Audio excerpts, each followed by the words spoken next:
Okay, good afternoon, everybody, and very happy to welcome you to this press conference on the Commission's proposals and plans to step up the EU's climate ambitions for 2030. I have alongside me Executive Vice President for the European Green Deal, Frans Timmermans, and Commissioner for Energy, Kadri Simpson. With no further ado, I'd like to give the floor to the Executive Vice President to introduce you to the topic today. Hello, everyone. I'm really honoured and pleased to be able to introduce to you today the Commission's climate target plan for 2030. It details with great precision how the EU will reach a 55% reduction of greenhouse gas emissions in 10 years' time compared to the 1990 levels. Let me say up front that this is not something we do to save the planet, because the planet is perfectly well capable to take care of itself. It did so for ages without human beings being on it, and it can do so for ages if we don't take care of ourselves. This is about providing a future for humanity, creating a balance between our natural environment and ourselves so that we have a sustainable future. We have conducted, as you know, a thorough impact assessment before presenting this proposal, and I'm so proud of it. I'm so proud of our services who made this, because it really is, it's a big document. It will take some time, but I would really encourage you to read it, because it's a balanced document. It doesn't avoid the difficult issues, and it gives you an idea of what needs to be done and can be done. So I really want to pay tribute to the staff of this organisation who have prepared this.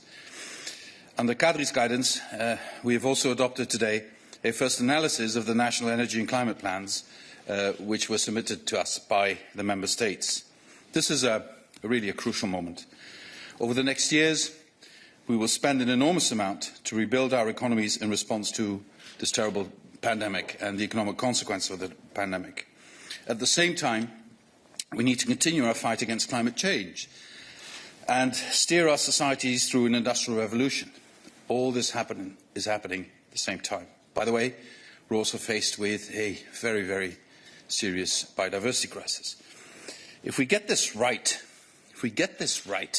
and we get it right now, we can create new jobs and save jobs for decades to come and give future generations a healthy, secure life on this planet. Only 2 months ago, I held my first grandson. Looking at this tiny little baby, I was probably the happiest pop on earth, but I also worried. What sort of world would he live in when he reaches 20 years of age? He's only 2 months. He can't do very much himself, and his entire future depends on what we're doing. His entire future depends on whether we get it right now. Emissions now are not going down fast enough, and we see the devastating effects of climate change every day. Just take a look at California, Oregon. Take a look at the droughts that are affecting all of Europe. Take a look at the locust infestations we see in the east of Africa. This is all absolutely linked to climate change. There can be no denying of this. It will not go away. It will not just at some point cool down by itself. We need to act if we want to prevent the temperature from rising even more. For this, we need to step up our ambition. An EU reduction target of at least 55% will give us and our children the possibility to find a path to climate neutrality. It provides certainty for investors and a clear time frame for sectors with a longer lead time for their transition. If we are serious about wanting to be climate neutral by 2050, we have to start mapping this out from now, from day one. Otherwise, those who assume that by some sort of miracle we would all of a sudden end up with climate neutrality without doing anything are really misguided. So that's why we're also presenting an amendment to the proposed European climate law. The new 2030 target of at least 55% needs to be included as part of our transition to climate neutrality. By June next year, we will present legislative proposals to deliver, concretely, this 55% reduction. We will revise and expand the EU emissions trading system. We will adapt the effort sharing regulation and the framework for land use emissions. We will reinforce our energy efficiency and renewable energy targets, and we will continue to strengthen CO2 standards for cars. I will very briefly go into some of these topics. In our transition to climate neutrality, carbon pricing will continue to play a key role. The ETS is a proven, effective tool to bring down emissions. It gives a strong price signal for green investment and spurs the market to develop cost-efficient solutions. It also raises revenues that can be used to address social impacts or to finance innovation. And it has been proven quite resilient even during this pandemic. We will also look at expanding the ETS to road transport and buildings. Emissions trading will be an extra incentive for change, especially in transport, where emissions have steadily increased over the past years. At the same time, we will need stronger CO2 standards for transport. They guarantee that enough cars, clean cars, are available and affordable for everyone. Shipping and aviation are two other big sources of CO2 emissions. We will continue our work to bring down aviation emissions inside the EU and include shipping in the ETS. For sectors outside the ETS, the effort sharing regulation sets the necessary CO2 reductions. To keep the right incentives for reducing emissions in all sectors and to assure a fair distribution, we will review it together with the ETS.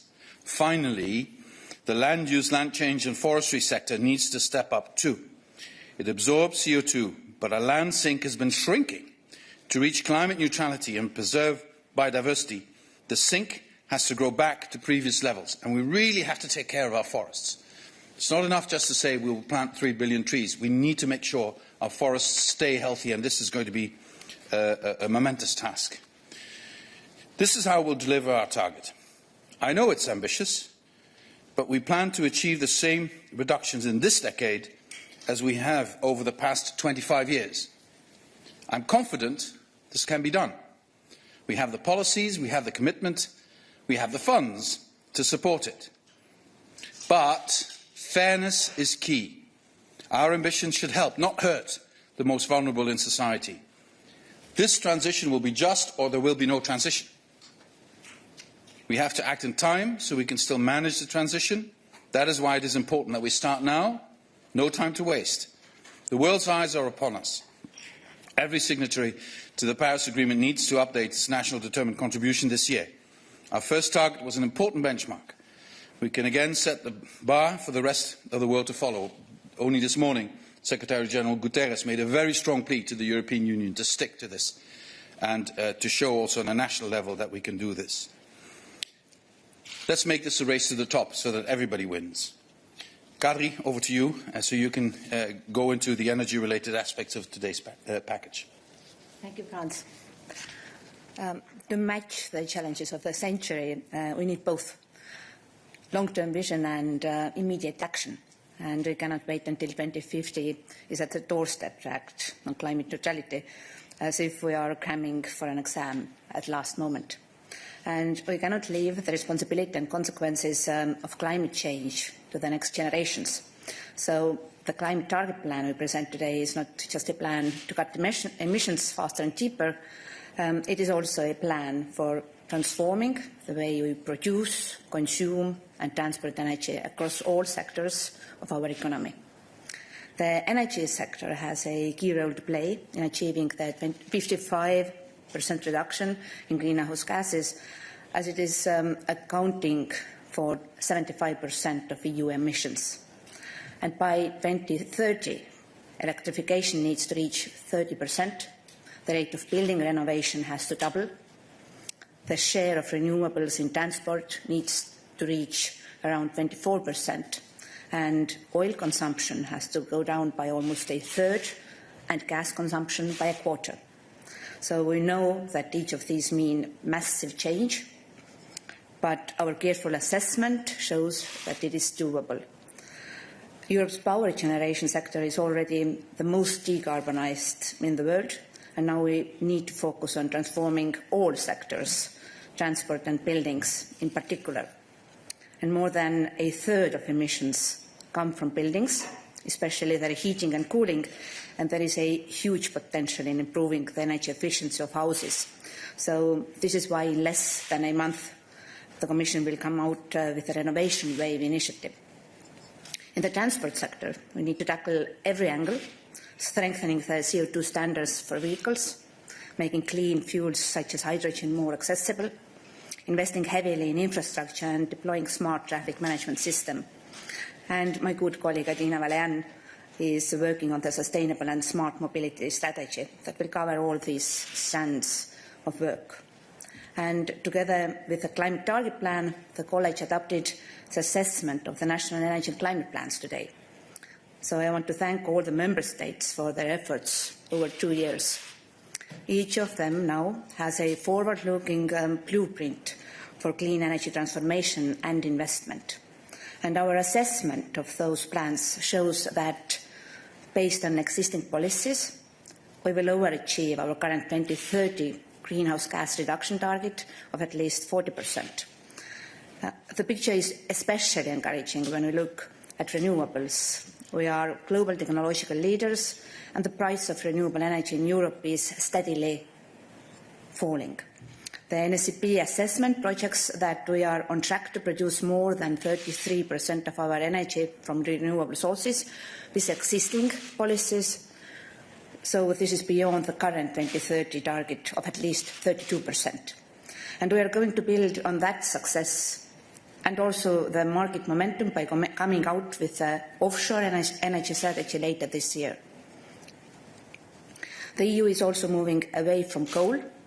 The majority of the Member States have either already phased out coal or set a specific deadline for doing so. And by 2030, the use of coal would decrease by 70%. Today, we also gave a further push to green energy. The Commission adopted the EU Renewable Energy Financing Mechanism that allows countries where producing renewable energy is challenging to pool resources and invest in Member States with abundant wind and sun. The NSCPs also reveal where there are greater challenges. And, for example, in energy efficiency, there is still a gap of about 3% to reach our current target of 32.5%, but there is also new interest in the topic. And our renovation wave, eco-design and energy efficiency first initiatives will help us to use that momentum. There are still 40 million Europeans that struggle to keep their homes warm during heating period, and this is unacceptable. While renovation can reduce energy bills, the policies have to be designed in a way that makes it also possible for the less privileged to take the advantage of them. And we will provide guidance to the Member States this year on addressing energy poverty. The national plans were, of course, prepared with the current 2030 target in mind, and to reach the 55% goal, we will need to do more. So the impact assessment foresees the need for a 38 to 40% share of renewables in our energy mix and 36 to 39% improvement in our energy efficiency. In the climate target plan, we commit to reviewing the renewable energy and energy efficiency directives, including their targets, by next June. A change of this magnitude requires serious investment, an additional 350 billion euros per year, and NSCPs will have a crucial role to play here, as they will provide input for the recovery and resilience plans and just transition plans of the Member States. And I encourage all EU countries to take advantage of the unprecedented funding opportunities available under the Next Generation EU and the long-term EU budget. And I'm happy to see that Member States from France to Lithuania have already made green investment a central part of the recovery strategy. Many of the choices we need to take are tough. Moving from 40% to 55% doesn't just mean changing a figure on the paper. It means real impact on people and businesses. But we have the will, the technology, and the resources, and still enough time to become climate neutral by 2050. And every year the EU gives away 50 billion euros in the form of fossil fuel subsidies. This is roughly the same amount of money we invest annually in wind and solar energy and energy infrastructure. So this is one example of where we need to rethink and reset. But Europe has proved time and again that we are capable of doing just that. Thank you. Thank you, Commissioner, and thank you as well, Executive Vice President. I'm reliably informed that all of our press materials are now published and online for you. I'd also just remind you that after this press conference, we will also have a technical briefing off the record on these files. But of course, I would like to pass over now to your questions for the Executive Vice President. And for the Commissioner, the first hand that I see raised is Mathis Schiffers. Over to you, Mathis. Hi, this is Matthijs Schiffers from het Financiële Dagblad. I have two questions for Commissioner Timmermans. You have requested for this impact assessment, this extensive impact assessment, and I was wondering, has it given any new insights to you, both positive or negative? Is there anything that took you by surprise? And another question is about the plan to increase the linear reduction of outstanding emission rights. It's now 2.2%. Where should it go? Should we think about a doubling of this percentage? Can you elaborate a little bit on that? Thank you. Well, on your first question, it really is, as I said, fascinating reading. And in some areas, it gives me more optimism, especially the industrial transformation appears to be more feasible than I had anticipated if I look at the impact assessment. In other areas, I really need us to focus on the possible negative consequences, especially for households and citizens, so that we make sure that we leave no one behind, which means that we have to have special attention for things such as the risk of energy poverty, such as the risk of unequal distribution of the burdens within our society. So that also came out of the impact assessment. So some surprisingly positive news, and some also a bit worrying, where I think as policymakers and as politicians we need to really focus on preventing this becoming something that hurts part of our population. Already our population is unevenly struck by things like the pandemic. Of course, the virus doesn't discriminate, but the effects of the virus are completely different in a situation where you're in a vulnerable situation because of your health or because of your socioeconomic situation or because of the job you have, etc.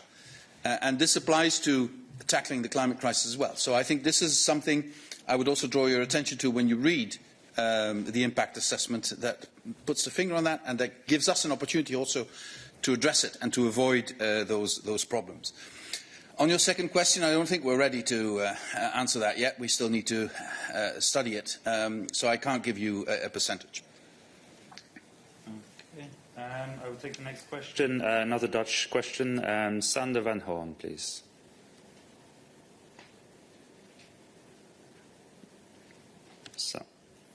Sander has disappeared. He needs to press speak. Here I am. One question in English. Do you think that in the end the country reports will function as some kind of like what we see in the budgets, that there will be some kind of internal naming and shaming if countries don't meet their target, and will that help them to keep them focused? The second question will be in Dutch. Sorry, colleagues, I have to do this. Over de luchtvaart. U zegt ook daar moet het minder en schoner.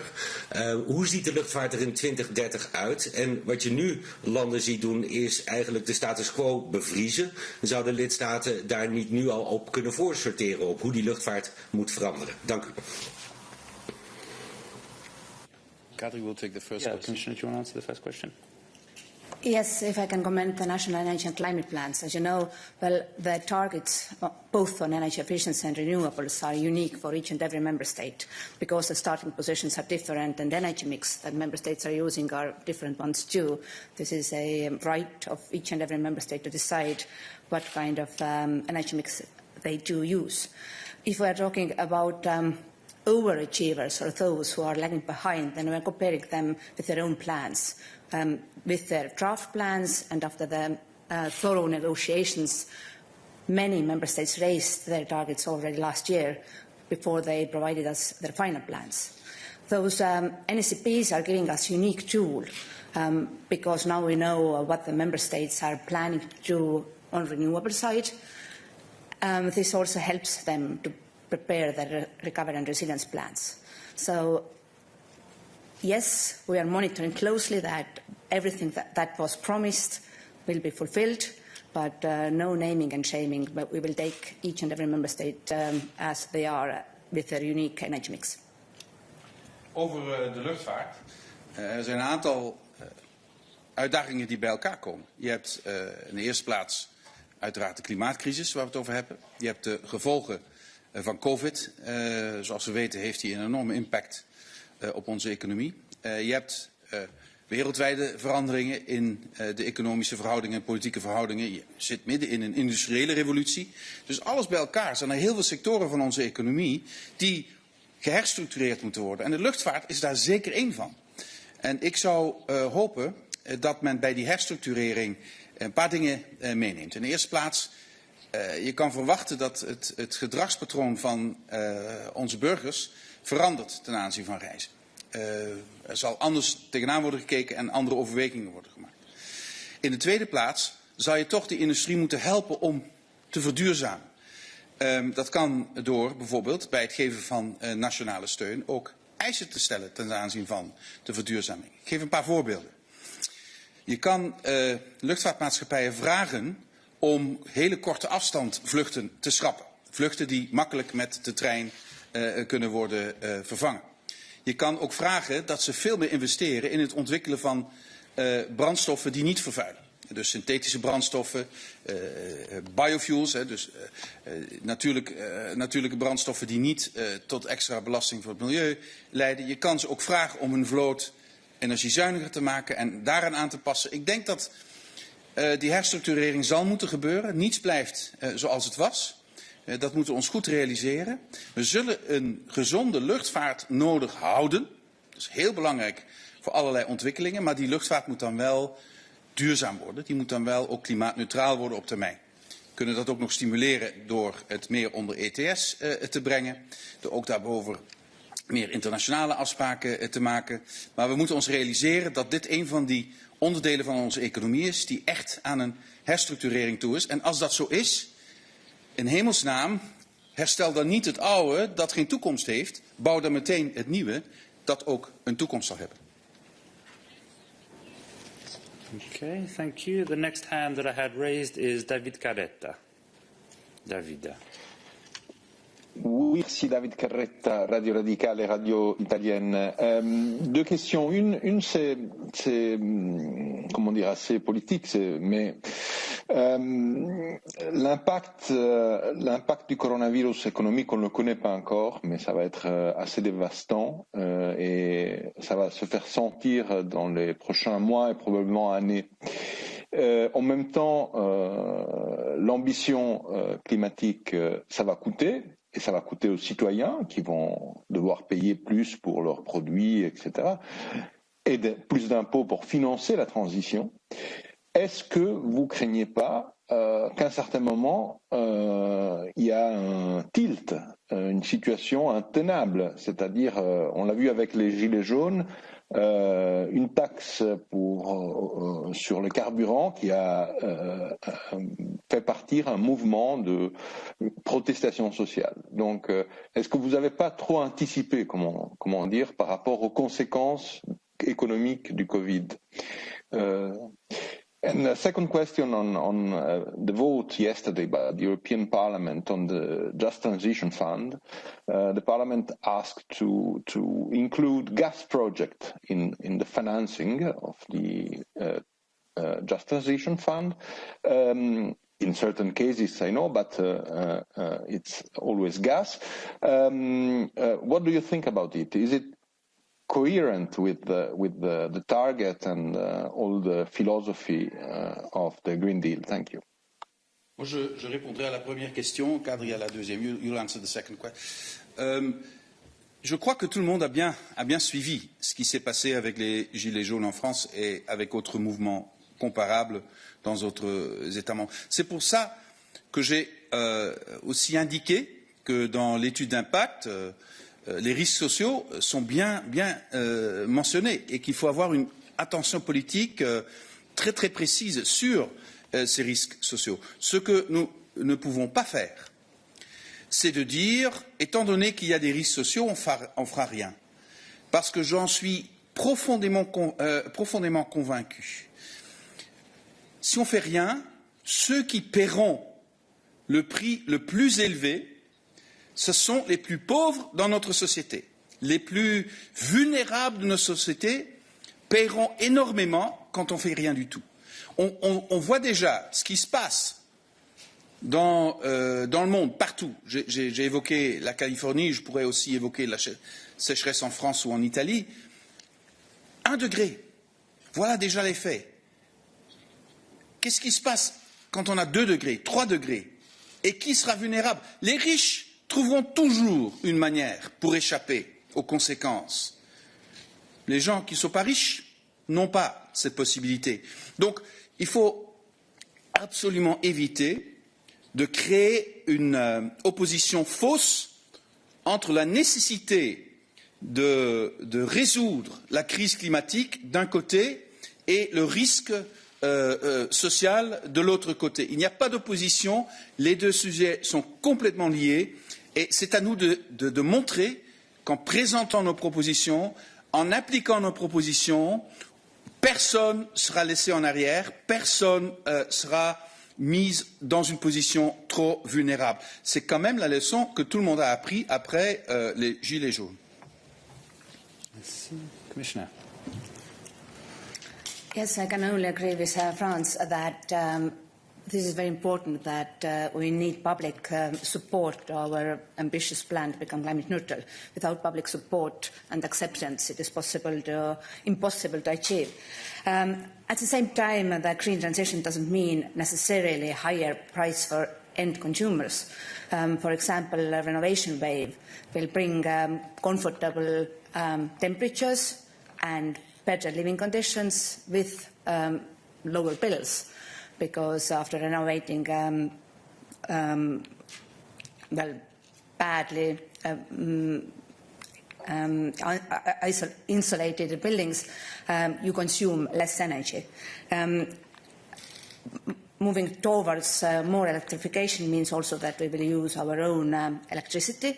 Renewable electricity prices have come down, and that helps us to avoid very volatile oil prices that are right now with cheap price, but we have seen volatility in previous years. About Just Transition Fund, well, so far we have achieved our climate targets mainly because of the transition in the energy sector. So many member states have phased out coal faster than they initially planned. At the same time, we know that regions that have been dependent on mining for the past decades, they also tend to heat their districts.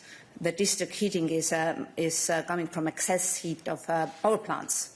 And that's why the question, if you will phase out coal as a source for energy power plant, where will you get your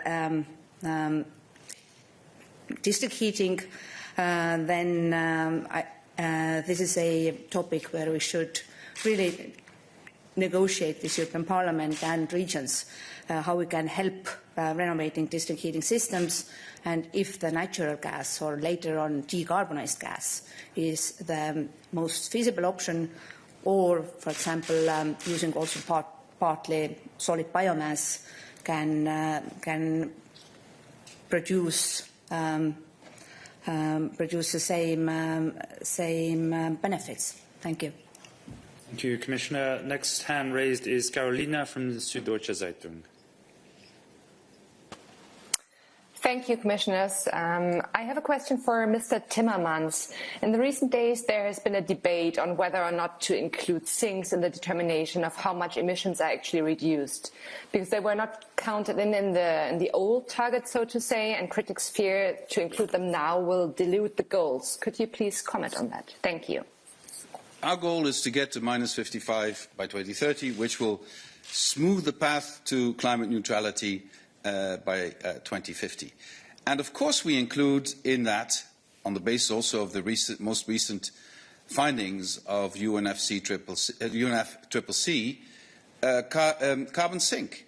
Of course, if you want to create enthusiasm with the European population that you're going to plant 3 billion trees, that you're going to look after the sustainability of our forests, who really, really need our attention because they're in bad shape.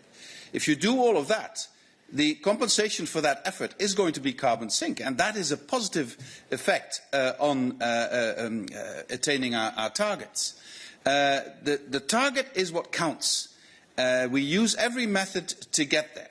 We are not. You could wonder why we didn't include it in the -40 at the time, because carbon sink is an important element in all of this. And finally, I think it's also very important to understand that if you find the right combination here, you not only create more carbon sink, you also address one of the other existential threats we have, which is the loss of biodiversity. So focusing on forestry, creating healthy forests and planting 3 billion trees is on all sides a huge contribution to getting us where we need to go. I do understand that in some NGOs, environmental NGOs, there is a worry that we would not reach that goal. But if you look at our impact assessment, you can see that it's realistic that we can achieve it. I also understand, and I saw it this morning again in a tweet by WWF, that they would rather have us have a higher goal of -65%. I understand their position, and it's very good that they keep us on our toes, but I think the way we have calculated it in our impact assessment brings us to -55 in 2030, which sets us really on a course to be climate neutral by 2050. But I encourage all the NGOs to keep us on our toes, to keep us sharp, and to criticise us if they believe we're not doing it right. But I'm happy to explain why I think we're doing this exactly right. Thank you very much. La prochaine question, c'est pour Anna Hubert. Anna.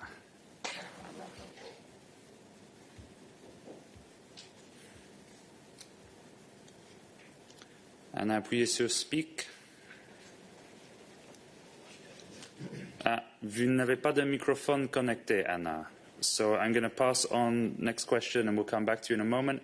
I'll give the floor to... there's no mic, Anna, I'm afraid. I'll pass the floor on to Frédéric Simon and we'll try and come back to Anna in a moment. Frédéric? Yes, can you hear me? Yes, thanks. Yes, thanks. All right. This is actually a follow-up question on the previous one about carbon removals and carbon sinks. Can you explain how you've calculated this? Because the current targets for 2030 and the achievement of those targets do not take into account carbon sinks. So you're making an adjustment to the way the achievement of the targets are being calculated. So can you explain how that works? And when it comes to the criticism of including carbon sinks, some of the NGOs have said that if you do that, then you're no longer, in effect, talking about a 55% reduction, but more like 50%. Can you maybe confirm or those figures, or say whether you came up to a different conclusion in your impact assessment? Well, once again, I know that their starting position is probably that they want us to do -65%. And I think you need to keep that in mind when you look at these things. We have come to the conclusion that 65%, for a number of reasons, is simply not feasible. And I believe we should not... I mean, we need to take extra responsibility given the level of development of the European Union. But we should not be in this alone, and we should be able to address other industrialised nations to also take their part of the responsibility. That's one of the reasons why we stick to the minus 55. Secondly, if you look at the logic and the methods applied by UNFCCC, they all include carbon sink. It's the latest knowledge applicable to these calculations, and this is exactly what we have done at the European Commission. So I think we're on solid ground here to get us to minus 55%. And let me remind you of this. Our target is to get to minus 55 by 2030, and this helps us do it, and I am deeply convinced that carbon sink needs to be an important part of this. It also creates, I think, enthusiasm in the population, an alliance with the population, and it also forces us to look at the health of our natural environment in Europe, whether it's forests and biodiversity. And all this combined strongly encourages me to continue along this path. This is not, I really dispute the idea that this would in fact mean only a 50% reduction. What you do then with carbon sink, is that then all of a sudden something you don't calculate anymore? Doesn't that play a role? I don't understand the logic. Carbon sink plays a role. It takes away CO2 out of the atmosphere. Isn't that what we want to achieve? And at the end of the day, the only thing that counts is, will this take us to minus 55? We say yes, so that's where we need to go, and I honestly believe there's no problem with that. Thank you very much. Of course, Fred, we're happy to go into that in a little bit more technical detail, if you like, afterwards in the follow-up briefing. The next person I have in the list is asking for the floor is David Abiago.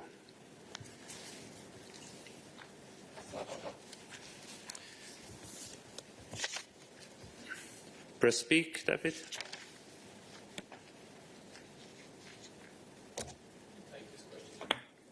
Hello. Hi, we hear you. Go ahead. Okay, great. So in the impact assessment, and you mentioned it in your speech, is that gas will go down, is it 13 to 19%? So my question is, given the political difficulties with Russia, do we still need Nord Stream 2? And then more generally, do we still need more investments in gas? Was David at the midday briefing? I'm not sure if he was connected. Well, I think Mr. Mamer has answered this question 5 times, something like that. So I'll just refer to his answer and not repeat that.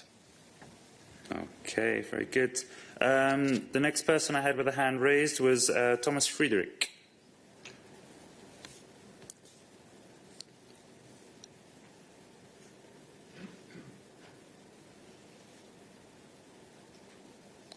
Thomas, you need to press speak. Yes. Yes. Yes. Okay, now here. Thomas Friedrich for German Engineers paper for the Nachrichten. Vice President, you mentioned that the European forests are in bad shape and carbon sink is at risk. What does it mean concretely in terms of biodiversity and linked to agriculture farm to fork strategy? Do you intend to revise as well the figures which are on the table up to now concerning agriculture? Thank you. Well, we are preparing our forestry strategy, which is going to be in sync with Farm to Fork and with our biodiversity strategy, the 2 documents that have already been presented. And I believe that all the information I get from member states and studying the issue myself is that it is urgent to address this issue. But it's at the same time also a huge opportunity for rural areas and our farming community, creating the possibility for our farming community to be increasingly shepherds of our natural environment and protectors of our biodiversity is something we really need to look at. And we need to modernise a number of things. We need to bring broadband to all rural areas in Europe. We need to give the agricultural communities the instruments to act in here. But the positive results, both in terms of biodiversity positives, carbon sink positives, and economic opportunity as well, is such that this investment is really something that will pay off. So I'm afraid I will have to ask for a bit of your patience until our forestry strategy is ready, but it will be in sync with what we've already announced in the biodiversity strategy and the farm-to-fork strategy. Okay, let's try again with Anna. I believe your microphone is connected now. Oui, est-ce que vous pouvez m'entendre maintenant? Oui, parfaitement. Super, merci beaucoup. Je reviens une dernière fois sur les... Enfin, une dernière fois, je reviens en tout cas sur les carbon sinks, les puits de carbone. Est-ce que vous avez calculé justement ce que sans ces puits de carbone serait cette cible? Est-ce qu'on serait plutôt plus proche d'un 53% de réduction nette? Simplement, je pose la question pour pouvoir avoir une base de comparaison claire avec les 40% et pouvoir comparer deux chiffres qui sont comparables. Donc est-ce que ces puits de carbone permettent de réduire peut-être de 2% supplémentaires la cible? Et ma deuxième question, c'est pour être bien sûr de comprendre, on ne prend pas du tout en compte les émissions qui sont importées. C'est bien une base de calcul qui est territoriale toujours, et si oui, pourquoi? Je crois que je ne crois pas que j'ai bien compris la deuxième question, mais étant donné que je ne veux pas me tromper ni sur la première ni sur la deuxième question, je vous prie gentiment d'attendre jusqu'à après la conférence de presse et nos experts seront parfaitement capables de vous donner les réponses exactes. Si vous n'êtes pas satisfaite après ça, je vous invite de me recontacter et je vais parler avec vous. Mais je me sens pas assez sûr pour vous donner une réponse assez précise, donc je vous prie d'attendre la réaction de nos experts. Okay, let's move on then to Kalina Rashakov.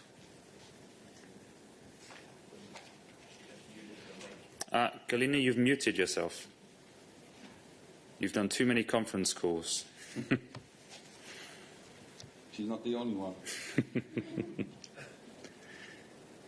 Kalina, can you unmute yourself? Or we'll come back to you in a minute. Okay, let's move on then to Eva Krukowska from Bloomberg. Hello, can you hear me? Yes. That's great. I have actually two questions, one to Vice President Timmermans and one to Commissioner Simpson.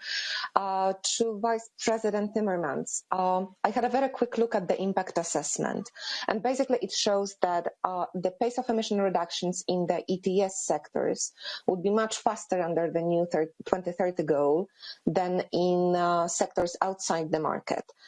With carbon prices near record highs, companies are going increasingly worried that without enough protection, they will either go bankrupt or they will have to relocate. I know that the Commission is planning carbon border adjustment mechanism, but it will take time.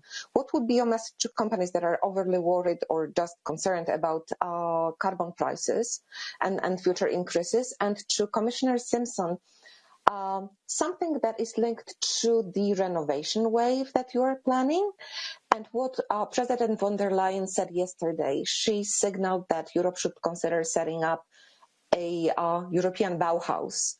How would you see that and why is that important? Thank you. Well, on your first question, we're going to have to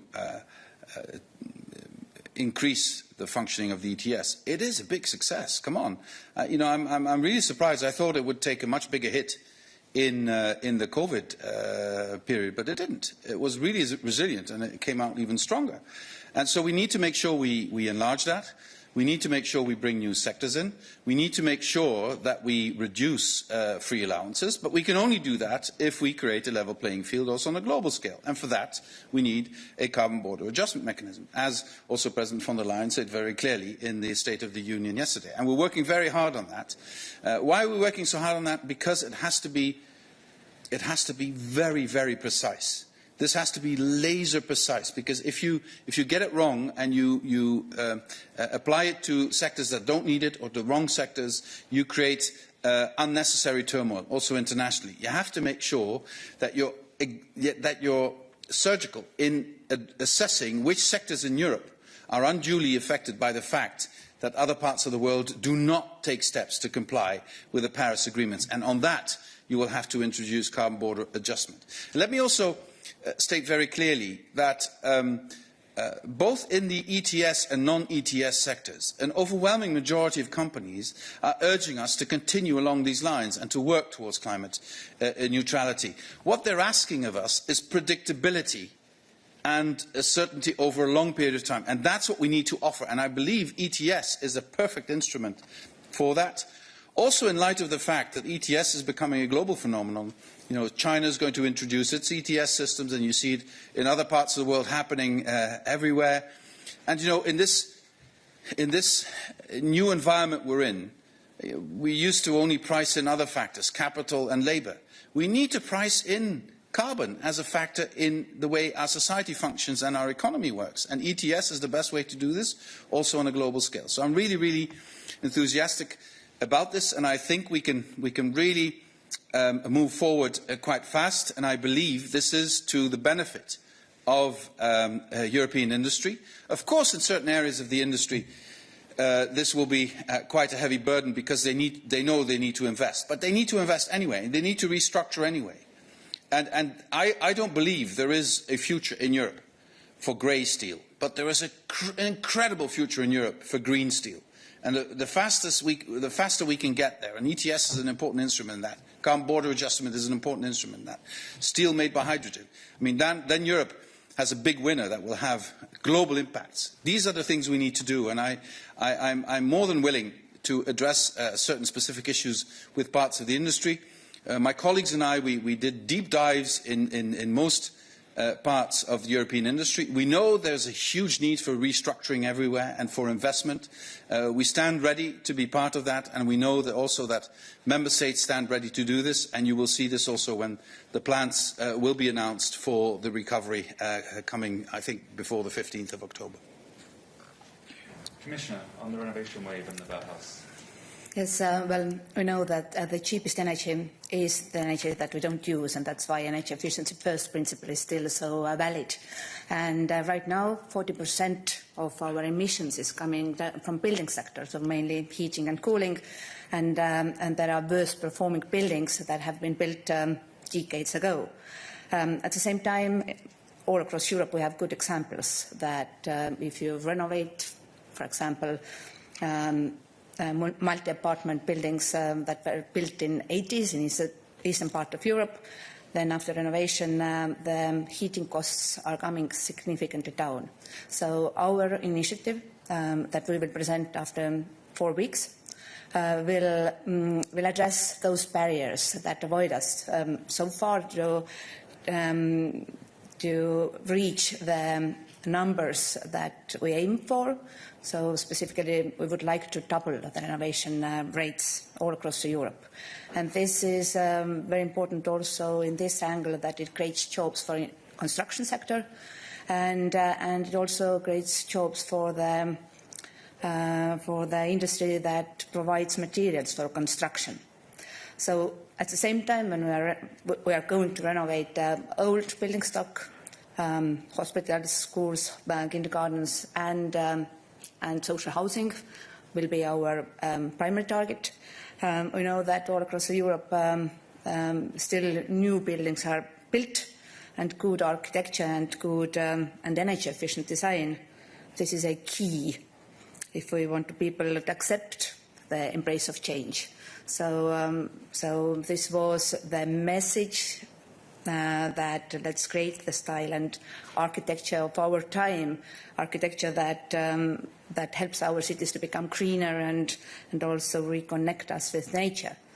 And this kind of wave of new buildings helps us to achieve both our climate targets and then energy efficiency targets, and also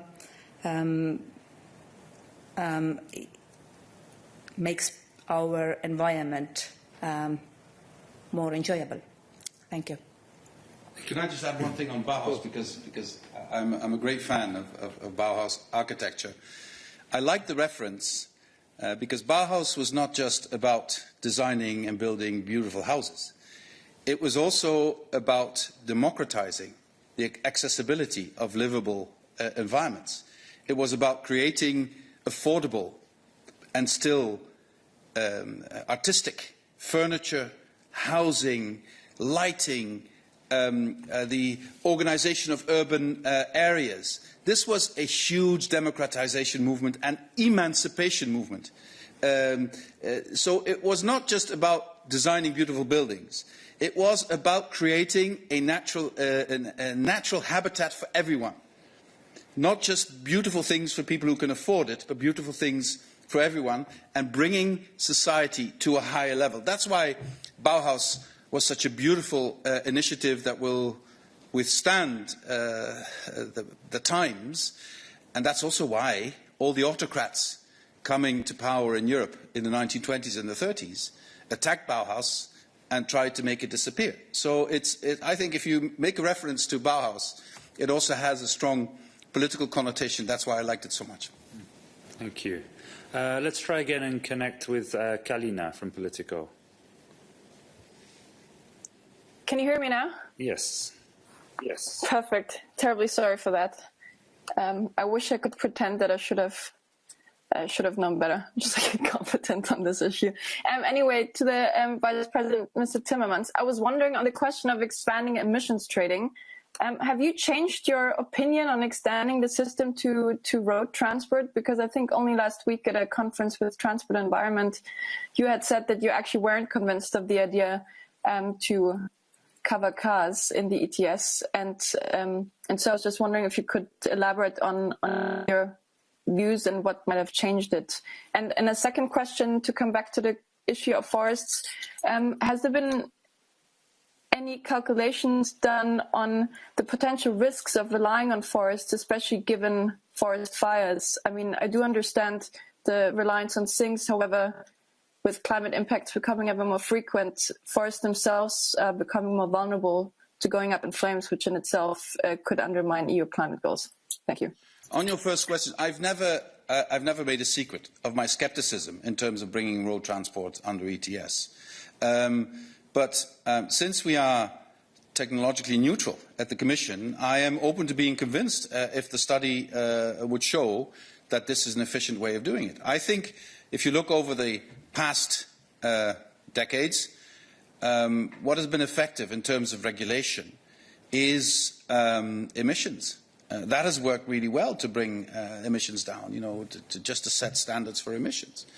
ETS, let's have a good look at it in transport. The Commission is strongly committed to that.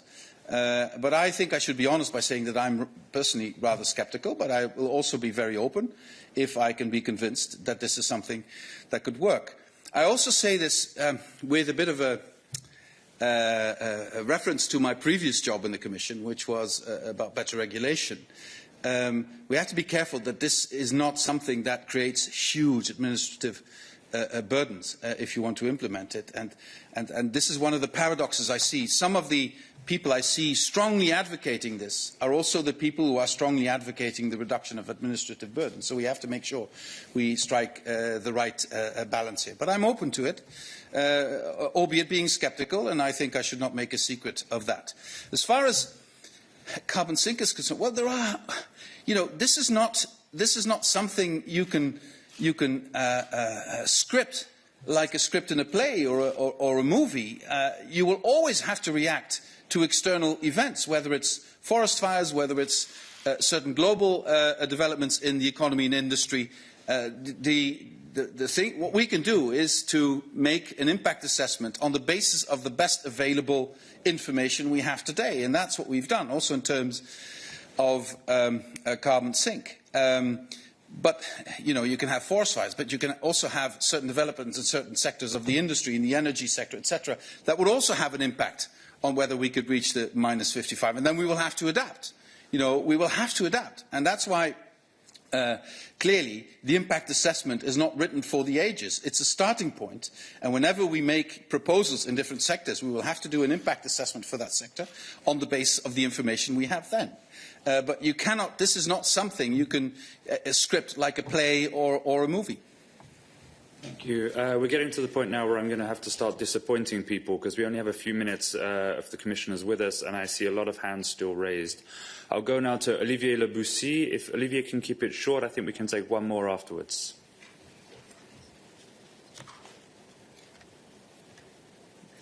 And if you can find the speak button, Olivier.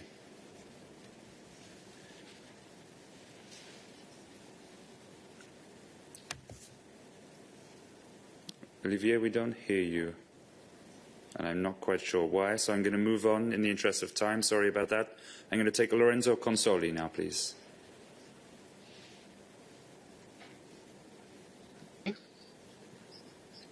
Can you hear me? Yes, and see you. Hello? Yes. Okay. It's a very simple question. Yesterday, President von der Leyen has mentioned the vision of hydrogen valleys in Europe. And she also mentioned this example in Sweden where there is this pilot project for green steel. Vice President Timmermans has mentioned that as well just now. My question is, how will these hydrogen valleys will be? Can you tell us more about this vision? And if I may, this green steel project seem to be still quite far away. They are starting now. I heard about 2025. Is it not too late? Is it not too much time that we have to wait to see green steel produced at an economy, mass economy level? Thanks. Well, Kadri and I are both extremely enthusiastic about our hydrogen alliance. Just 2024, that's just down the road. It's just a couple of years. We will have 6 gigawatts of electrolyzers in Europe. And perhaps we would even be surprised with more because this is really picking up.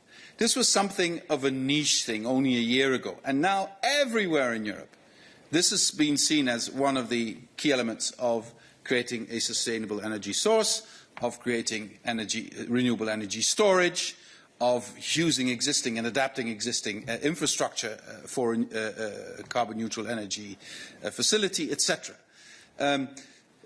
Recently, you also saw the French government making announcements there, and it will be part of the Franco-German discussion as well. So really, this is taking off like a rocket, no pun intended. And I honestly believe, look at your country. And I've mentioned this many times before, as you know. I know the city of Taranto. And we know that the city is, it's to quote Goethe, it has 2 souls in its chest. One is the economic activity that is necessary. And the other is the devastation to the environment caused by that economic activity. Just imagine you can solve that conundrum by bringing green steel to Taranto. Just imagine you can do that. You can create a very healthy natural environment and a very healthy economic environment. And yes, you are right. This is not going to happen tomorrow. So national authorities, together with us, together with the steel sector, will have to see how we get the steel sector to that point, using enhancing our investment in developing of technology, using the time also to upscale this technology, helping the steel sector overcome the first couple of years in difficulty, protecting the steel sector against undue competition from other parts of the world so that they have a level playing field. And yes, we will need to invest also public money into this transitional period. But I believe I cannot imagine a European economy and industry without steel.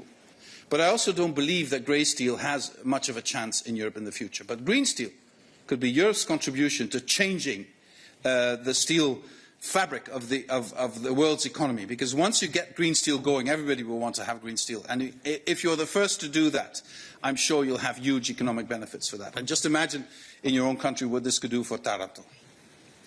Commissioner, anything you'd like to add on hydrogen, perhaps? Well, if I just can add that in the end of this year we will also review the TEN-E regulation so that we can address the problem of how hydrogen can be transported from where it is produced to where the end users are locating. And one of the options is retrofitting existing pipelines, gas pipelines. Another one is dedicated infrastructure. We will also address the storing question, because green hydrogen is a very useful tool if we are keeping in mind the progress that is going on for offshore wind parks, and it helps us to store the green electricity at the moment when there is no demand. But we do have good windy days. And for us, it is clear that to achieve our climate targets, we need to reach to the end situation where end users are using renewable fuels. There are some sectors that can't use electricity. It is either too expensive or impossible. And hydrogen, green hydrogen, is a very good solution for them, not only steel, but also cement, some parts of the transport. So we just launched the hydrogen strategy, and there are specific national hydrogen plans all across Europe. So we do see that also many member states will propose, as part of their recovery and resilience plans, investments into the production of hydrogen. Thank you. Thank you. If it's okay with you both, I'll give Olivier a second chance to connect. Okay. And then we'll have to call it a day, and we'll take the other questions in the technical briefing. Olivier, second chance. Always give it 3.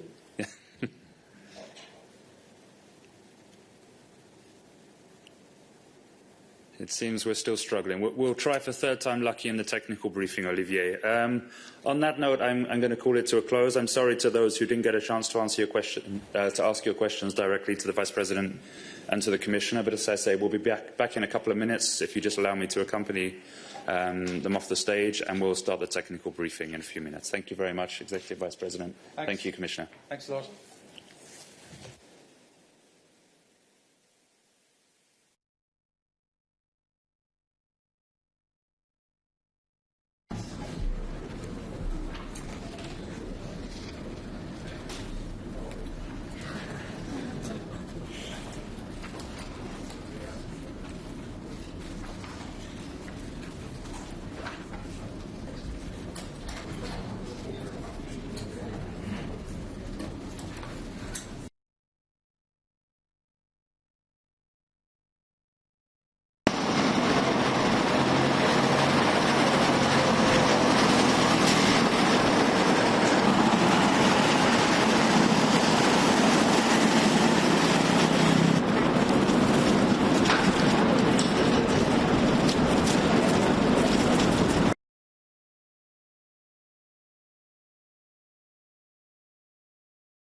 I want Europe to become the first climate-neutral continent in the world.